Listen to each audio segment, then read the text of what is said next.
Trump Mexico గోడ కట్టాడు. దానికంటే చైనా వాళ్ళలాగా అమెరికా చుట్టూ ఓ గోడ కట్టుకుని ఉంటే పోయేది. ఎందుకంటే అమెరికా అవసరాల కోసం అందరూ కావాలి, అమెరికా అవసరాల కోసం జనం కావాలి, అమెరికా అవసరాల కోసం ఇతర దేశాలు కావాలి, అమెరికా ఆయుధాలు అమ్ముకోవడానికి అనేక దేశాలు కావాలి, వ్యాపారం చేయడానికి దేశాలు కావాలి, అక్కడ ఉద్యోగాలు చేయడానికి ఇతర దేశాల నుండి స్కిల్డ్ మ్యాన్ పవర్ కావాలి. అంటే అమెరికాకు కావాల్సిన వాటి విషయంలో ఎలాంటి పేచీ లేదు. కానీ కొన్ని కావాలంటే కొన్ని ఇవ్వాలి అనే విషయాన్ని మర్చిపోతున్నాడు ట్రంప్.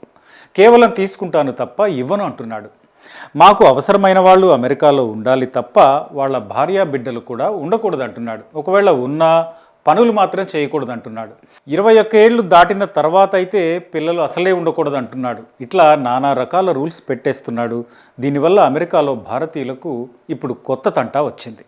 ఆల్రెడీ సిటిజన్షిప్ అనే ఇష్యూ ఉంది, ఆ తర్వాత అక్రమ వలసదారులకు సంబంధించిన సమస్య మరొకటి, ఆ తర్వాత స్టూడెంట్స్కి సంబంధించిన నిర్ణయాలు కొన్ని. ఇప్పుడు కొత్తగా డిపెండెంట్ వీసాపై వెళ్ళిన వాళ్లకు సమస్య వచ్చి పడింది.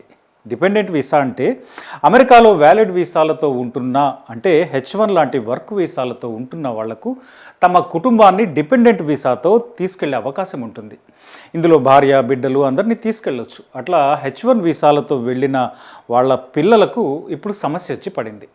అంటే ఓ వ్యక్తి H1 కింద అమెరికా వెళ్ళాడు అనుకుంటే, కొన్నేళ్లుగా అక్కడే జాబ్ చేస్తున్నాడు అంటే, ఇక్కడ అంటే ఇండియాలో ఉంటున్న అతని ఫ్యామిలీని తీసుకెళ్తాడు. అక్కడికి వెళ్ళిన పిల్లలు పేరెంట్స్తో పాటే ఉంటారు, చదువుకుంటారు. 21 ఏళ్ల తర్వాత ట్రాన్సిషన్కి అవకాశం ఉంటుంది. అంటే మరో వ్యాలిడ్ వీసా తెచ్చుకోవడానికి 2 ఏళ్ల పాటు అవకాశం ఉంటుంది. కానీ ఇప్పుడు అలాంటి ఛాన్స్ లేదు. 21 ఏళ్ళు దాటితే ఇండియా ఫ్లైట్ ఎక్కాల్సిందే.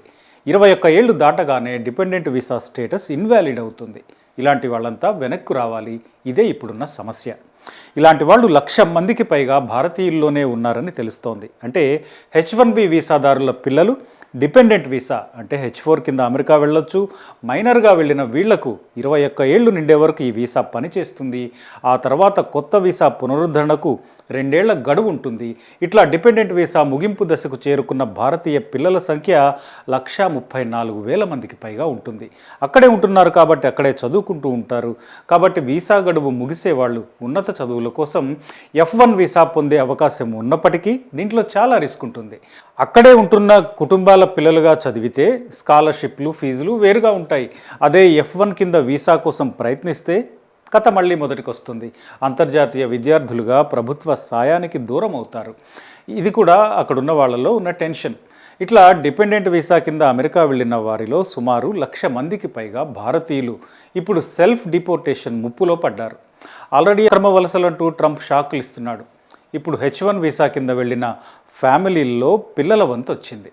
వీసా పునరుద్ధరణకున్న 2 ఏళ్ల సడలింపు నిబంధనపై అక్కడి కోర్టులు వ్యక్తం చేసిన అభిప్రాయాలు లేటెస్ట్ టెన్షన్కి కారణమవుతున్నాయి. ఇప్పటి వరకు డిపెండెంట్గా ఉన్న చిన్నారులతో సహా సరైన పత్రాలు లేని వలసదారులకు DACA అంటే deferred action for childhood arrivals నిబంధన రక్షణగా ఉండేది. అయితే ఇది చట్టవిరుద్ధమని, దీని కింద వర్క్ పర్మిట్ పొందలేరని టెక్సాస్ కోర్టు తీర్పిచ్చింది. దీని ప్రభావం ఎంతోమంది భారతీయుల పిల్లలపై పడుతుంది అనే ఆందోళన మొదలైంది. పోనీ H1 నుండి గ్రీన్ కార్డ్ వస్తుందని ఎదురు చూద్దామా? అది ఇప్పట్లో అవకాశం లేదు. దానికి ఏళ్ల తరబడి వెయిటింగ్ పీరియడ్ నడుస్తోంది. కనీసం 10 ఏళ్ల నుండి 100 ఏళ్ల పాటు క్యూలు నడుస్తున్నాయి. దీనికోసం వాళ్ళు పంపకముందే మనవాళ్లే వెనక్కు రావాల్సిన పరిస్థితి ఇప్పుడుంది. దీన్నే సెల్ఫ్ డిపోర్టేషన్ అంటున్నారు. దీనివల్ల లీగల్ సమస్యలు ఉండవు. ఫెడరల్ సిబ్బంది అక్రమంగా ఉంటున్నారని గుర్తించి వెనక్కి పంపే పరిస్థితి వస్తే అది ఎట్లా ఉంటుందో మొన్నే చూసాం.